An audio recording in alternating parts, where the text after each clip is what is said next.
Ordonnance pour une personne absente. Une jeune médecin avait été rouée de coups dans son cabinet. 4 jours d'ITT. Le procès de ces 2 agresseuses se tient aujourd'hui au tribunal judiciaire de la cité phocéenne. Dans le quartier de la Viste, où se trouve le cabinet, les patients s'étaient mobilisés pour soutenir la jeune praticienne traumatisée, pour l'encourager à rester. En vain, c'est donc toute la patientèle qui paie le prix de la violence. Reportage du correspondant d'Europe 1, Stéphane Burgat.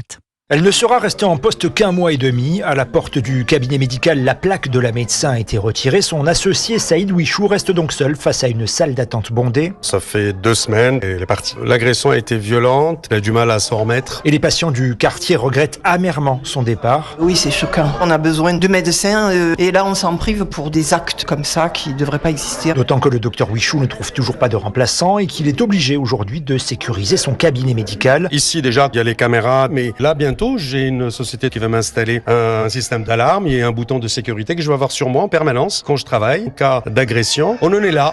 Autre quartier, autre salle d'attente pleine à craquer et même problématique à la maison de santé de Malpassé où le docteur Adi Gislim et ses associés doivent composer avec la violence de certains patients. Malheureusement, mon associé avait subi une agression. Il devait s'interposer entre 2 patients et un d'eux, il est parti à la maison chercher une Kalachnikov et il a essayé de tuer l'autre personne. Profondément traumatisé, ce médecin s'arrêtera d'exercer pendant 6 mois et ne reprendra jamais ses consultations dans ce quartier. Marseille, Stéphane Burgat.